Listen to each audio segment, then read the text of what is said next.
আমি বেশিরভাগ দিনই শুধু একবার খাই, তাতেই আমার গোটা 24 ঘন্টা চলে যায়।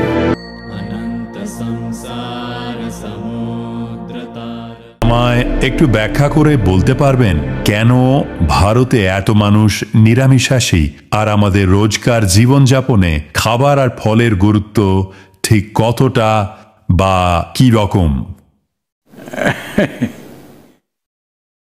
এই মুহূর্তে ভারতের প্রায় 38% মানুষই খাঁটি নিরামিষাশী, মানে বুঝলেন তো, ঐতিহ্যগতভাবে ব্যাপারটা এমন। আর প্রায় যেমন ধরুন 50 বছর আগে প্রায় 60% মানুষ নিরামিষাশী ছিলেন। কিন্তু পাশ্চাত্য শিক্ষিত চিকিৎসকরা মানুষকে বলে আসছে, যদি মাংস না খান পুষ্টি পাবেন না, আপনাকে কিছু মাংস খেতেই হবে। তো সেই কারণেই মাংস এসেছে, কিন্তু তবুও এখনো ভারতে মাংস খাওয়াটা ঠিক পশ্চিমের মতো নয়। এটা একটা সাইড ডিশ মাত্র। এমনকি যারা আমিষ খায় তাদের জন্য এটা শুধুই একটা সাইড ডিশ। তবে নিরামিষ ভোজি এত বেশি কারণ দেখুন, যদি জীবন বিপদের মুখে পড়ে তখন গোটা জীবনটাই কোনো রকমে বেঁচে থাকায় ব্যস্ত থাকে। কিন্তু বেঁচে থাকাটা আর সমস্যা না হলে তখন কিন্তু আপনি জীবনকে আরো গভীরে জানতে চান। কারণ যখন বেঁচে থাকাটাই প্রশ্নের মুখে তখন মনে হয় কোনো মতে শুধু বেঁচে থাকলেই সব বুঝি যথেষ্ট। কিন্তু বেঁচে থাকাটা সুনিশ্চিত হয়ে গেলে আপনি বুঝতে পারেন সেটা সত্য নয়, আপনার জীবন আরও কিছু চাইছে। তাই বেঁচে থাকাটা খুব সরল আর সহজ ছিল। এখানে মাটি উর্বর ছিল, মানুষ ভালোভাবে টিকে যেত। আর এই কারণেই মানুষেরা অন্তর্মুখী হতে শুরু করলেন আর বিভিন্ন জিনিস বিকাশ করতে শুরু করলেন। আর একটা গুরুত্বপূর্ণ বিষয় হলো, এই দেশের জনসংখ্যার প্রায় 70% সব সময় সক্রিয়ভাবে আধ্যাত্মিক ছিলেন।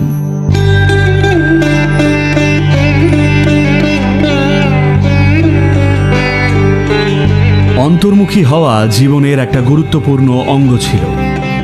আর এইভাবে যখন মানুষ অন্তর্মুখে ঘুরলেন তখন বুঝলেন কি খাচ্ছেন সেটাও গুরুত্বপূর্ণ। যদি শুধুই আপনি পেশিবহুল হতে চান তাহলে শুধু প্রচুর মাংস খেয়ে পেশি বৃদ্ধি করে নিজেদের মধ্যে লড়তেই পারেন।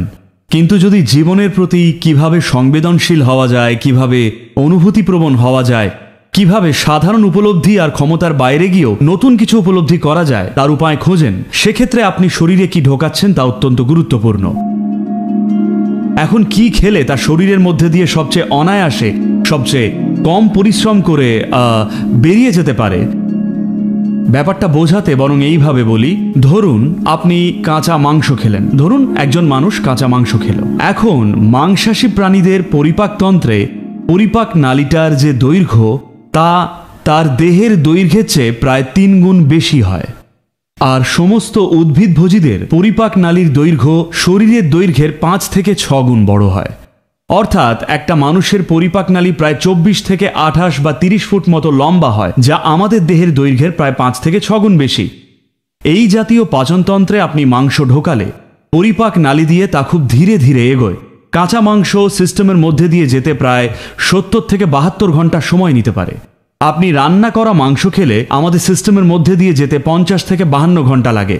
যদি রান্না করা শাকসবজি খান তাহলে সিস্টেমের মধ্যে দিয়ে বেরোতে 24 থেকে 30 ঘন্টা সময় নেয়।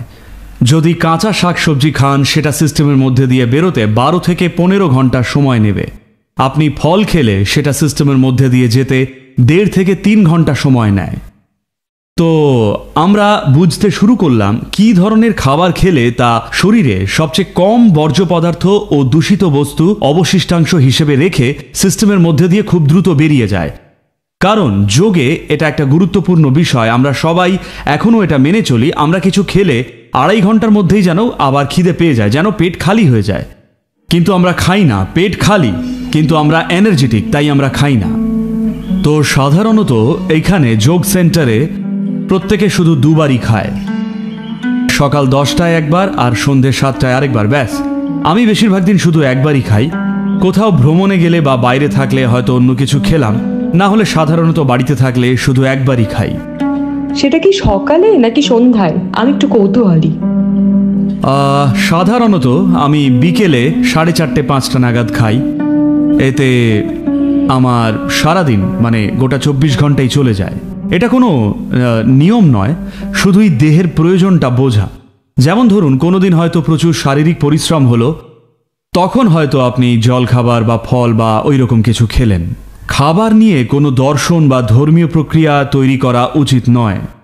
খাবার হলো দেহের প্রয়োজনীয়তা।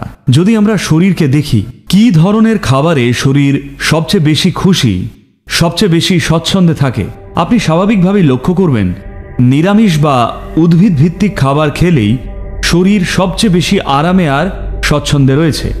দেহ নমনীয় থাকে, আরামে থাকে, প্রতিদিন শরীরকে হজমের প্রক্রিয়ায় বেশি পরিশ্রম করতে হয় না। তো যারাই নিজের দেহের প্রকৃতিকে পর্যবেক্ষণ করেছেন, স্বাভাবিকভাবেই তারা নিরামিষাশী হয়ে উঠলেন। যখন বেঁচে থাকা প্রশ্নের মুখে ছিল তখন মানুষ যাই পেত সেটা শিকার করে হত্যা করে খাওয়াই ছিল স্বাভাবিক প্রকৃতির নিয়ম। কিন্তু যখন সভ্যতা প্রতিষ্ঠিত হলো, মানুষ ইচ্ছে মতো চাষ করা শিখলো, আর মানুষ নিজেকে যত বেশি পর্যবেক্ষণ করলো, আর জীবন শুধু বেঁচে থাকার লড়াই না থেকে উচ্চতর কিছু উপলব্ধি আর অনুভব করার মাধ্যম হয়ে উঠল, তখন স্বাভাবিকভাবেই মানুষ নিরামিষাশী হতে চাইল। এটা স্বাভাবিক একটা প্রক্রিয়া, হতে বাধ্য সর্বত্রই।